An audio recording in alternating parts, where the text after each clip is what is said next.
You just bought a private prison. Congratulations. You now legally own one of the only businesses in America where an empty bed can be more profitable than a full one, and where the person you're least incentivized to ever see walk out the front door for good is the exact person paying your bills. Here's what nobody tells you in the next 90 seconds. Many of your contracts don't actually pay you per person you house. They pay you per bed you're guaranteed to fill, whether anyone's in it or not.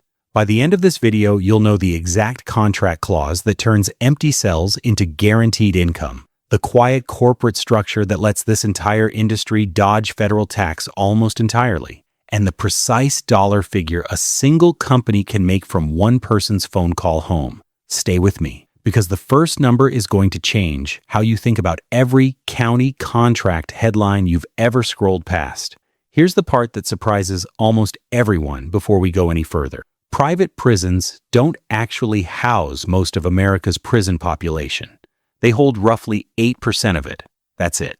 So if it's such a small slice, why does an entire industry worth billions of dollars exist around it? Why does its stock price move on election nights? And why are we making an entire video about it? Because that 8% is exactly where the real money concentrates, in the parts of the system growing the fastest and regulated the least. And once you see the mechanism, you'll understand why a business this small in headcount can be this large in profit. Here's a question almost nobody watching this has ever actually asked. Why does a private prison industry even exist in a country where incarceration is supposed to be a government function? The answer traces back to the early 1980s, when the war on drugs began flooding state and federal prisons faster than governments could build new ones. In 1983, a small group of businessmen in Tennessee, including a former state Republican Party chairman, founded a company called Corrections Corporation of America on a simple pitch: let us build and run the beds you can't afford to build yourselves, and we'll do it cheaper and faster than any government contractor ever could. Within a few years, that one company was running facilities across multiple states, and by the 1990s, an entire industry had formed around a single idea: that incarceration itself could be treated as a real estate and logistics problem rather than a public service. And logistics problems can be extremely profitable when you're the only bidder in the room. Let's start with what you actually bought, because a private prison isn't one business. It's three completely different ones wearing the same uniform. At the bottom tier, a county contracted local jail, a few hundred beds, run for a rural county that can't afford to build or staff its own facility, generating maybe $10 to $20 million a year in contract revenue. In the middle, a state contracted prison, 1,000 to 2,000 beds, housing people serving actual sentences for a state Department of Corrections that decided outsourcing was cheaper than building, worth 50 to 100 million a year, depending on the state's per diem rate. And at the top, the fastest growing and most lucrative segment in the entire industry right now, federal immigration detention. Facilities contracted directly with Immigration and Customs Enforcement, some holding thousands of people at once. And unlike state prisons, these contracts often come with occupancy guarantees written directly into the paperwork. Two companies dominate almost this entire market. CoreCivic and GEO Group, combined, bring in more than $4 billion a year in revenue. And GEO Group alone operates dozens of facilities across more than a dozen states. You didn't buy a jail. You bought a share of a government outsourcing machine that's been quietly consolidating for 30 years. Now here's the mechanism that should genuinely surprise you. The one that makes this business fundamentally different from almost anything else you could own. Most people assume you get paid per prisoner, like a hotel getting paid per guest. Sometimes that's true, but a significant number of contracts, particularly the larger ICE detention agreements, include what's known in the industry as a guaranteed minimum, sometimes called a lockup quota. The government agrees to pay you for a fixed number of beds, say 90% of total capacity, regardless of how many people are actually detained there on any given day. If the population drops below that guaranteed number, the government still writes the check for the empty beds. Sit with that for a second, because it means the incentive baked directly into your revenue model isn't rehabilitation, and it isn't even really incarceration. It's occupancy. An empty bed under a guaranteed minimum contract is functionally the same as a paying customer, except it doesn't eat, doesn't need medical care, and never sues you.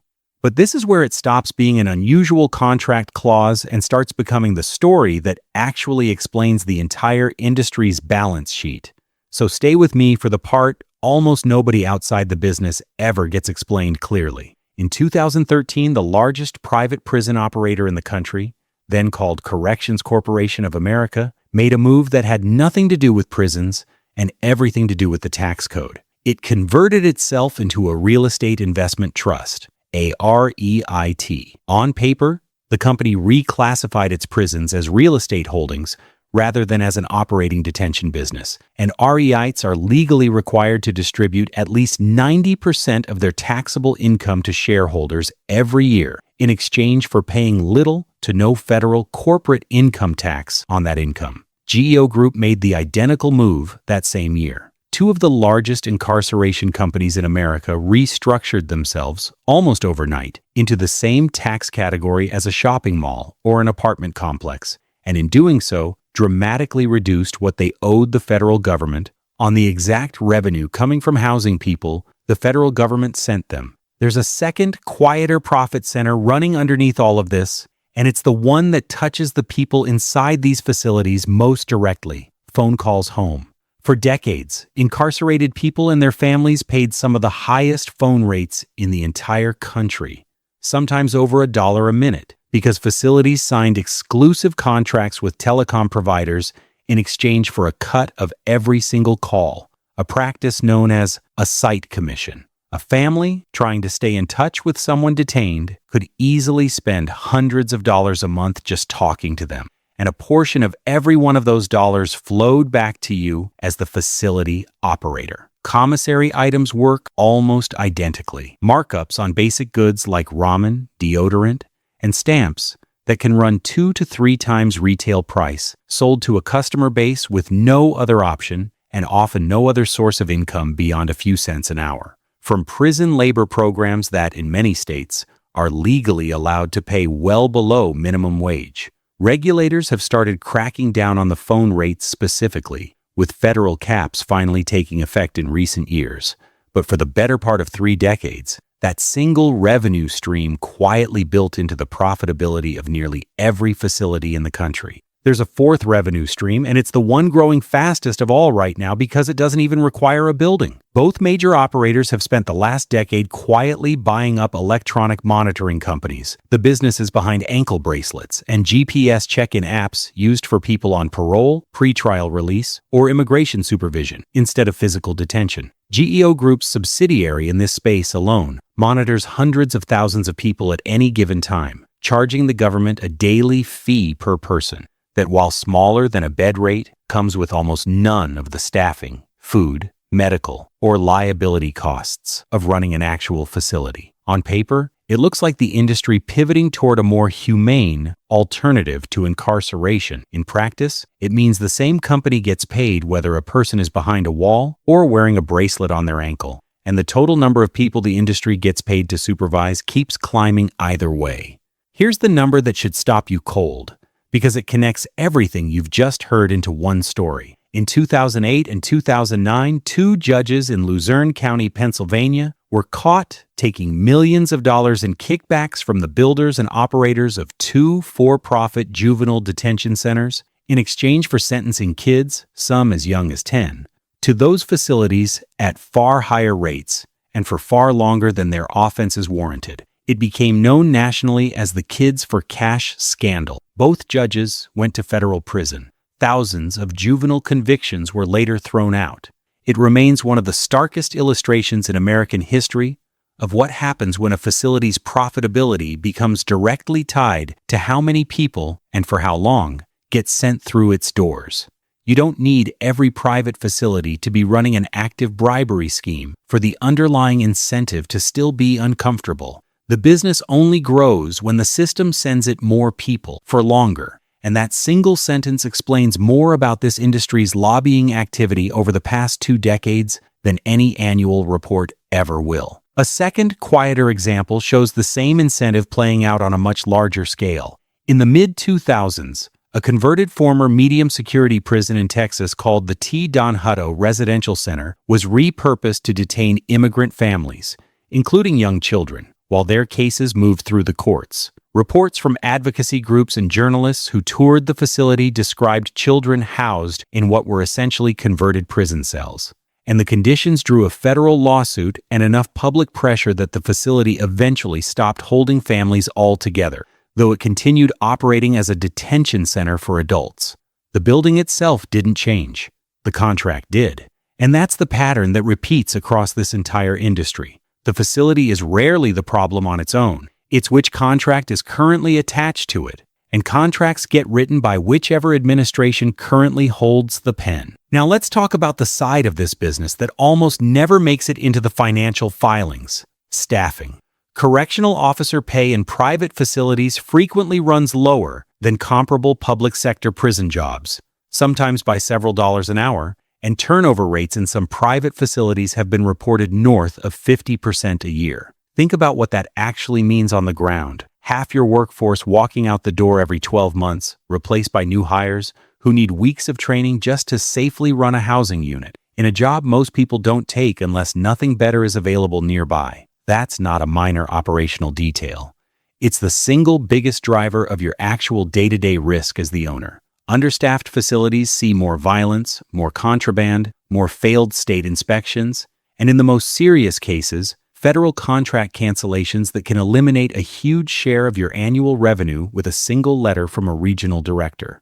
The Department of Justice's own internal watchdog found in a widely cited 2016 review that privately run federal facilities had higher rates of assaults and contraband than comparable government-run ones, a finding serious enough that it briefly triggered a full phase-out order of Federal Bureau of Prisons contracts with private operators. That order lasted less than a year before being reversed by the following administration, and that reversal, and the political whiplash around it, is exactly where your biggest risk as an owner actually lives. So stay with me, because this next part will determine whether the company you just bought is worth anything at all in 4 years. This is the single most important thing to understand before you sign the check. Your entire business is a bet on federal and state immigration and criminal justice policy, and you don't get a vote.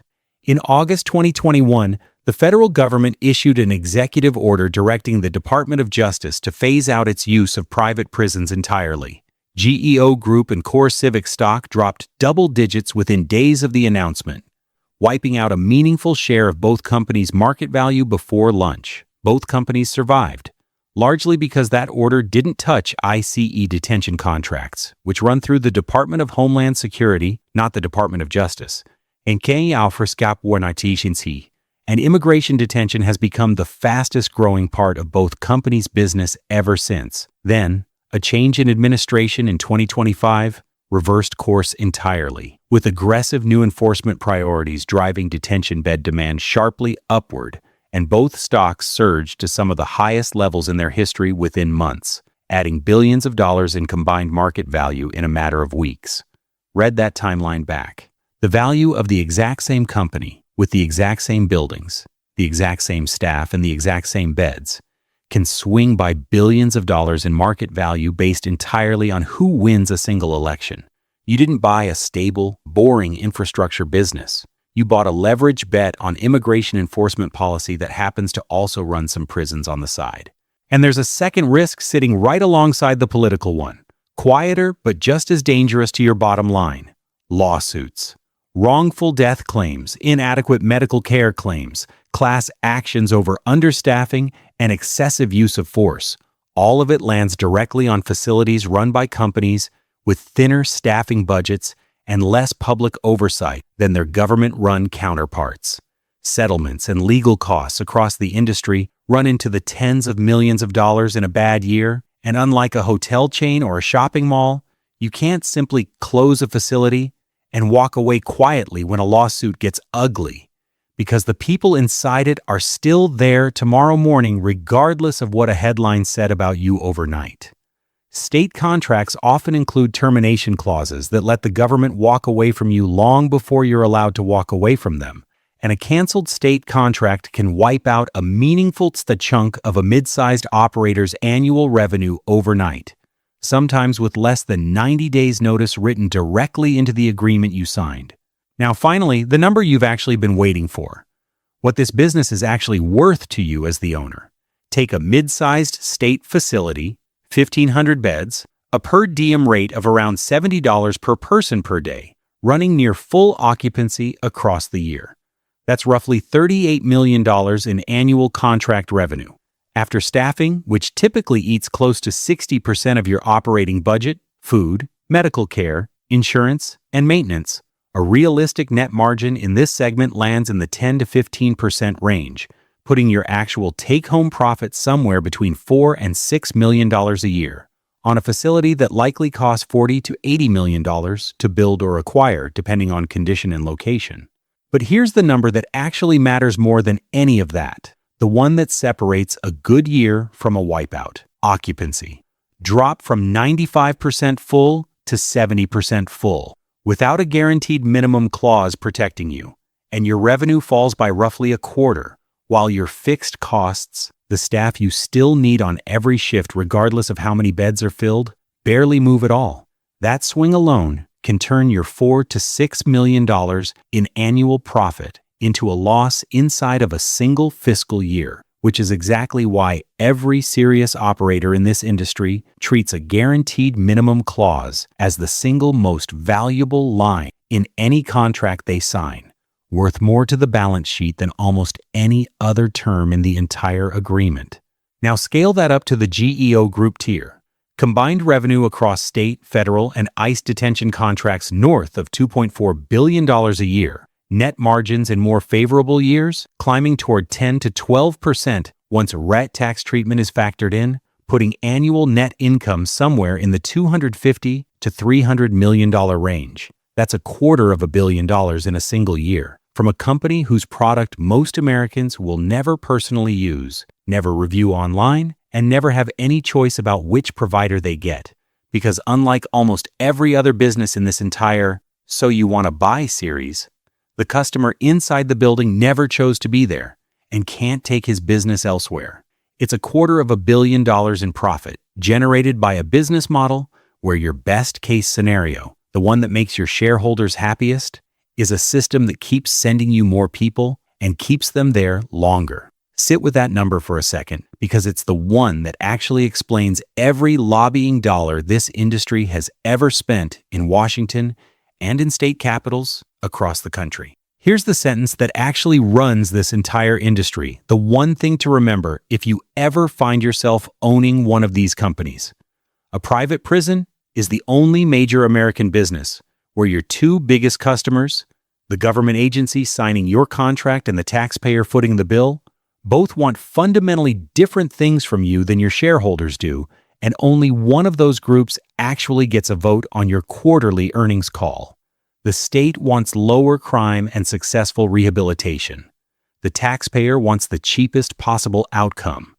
Your shareholders want higher occupancy, longer stays, and contract renewals.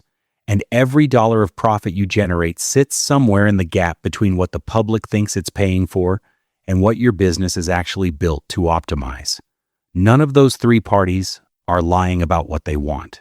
They just never actually wanted the same thing in the first place. And you're the only one in the room getting paid, regardless of who wins that argument. That's not a flaw in the system you just bought. That's the business model working exactly as designed, down to the last guaranteed bed.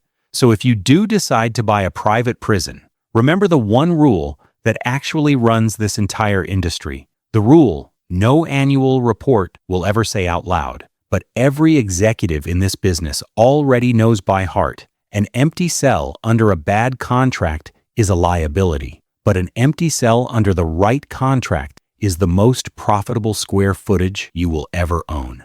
And somewhere in America right now, while you've been watching this, a bus is already on its way to fill it, on a route that was drawn not by a judge, not by a warden, but by whichever contract happened to be sitting on the right desk that morning. If that number bothered you, wait until you see what happens when the exact same playbook gets run on the people who are supposed to be protecting you instead of detaining you. The company that owns your local ambulance service and decides what your worst day of the year is going to cost you before you've even reached the hospital.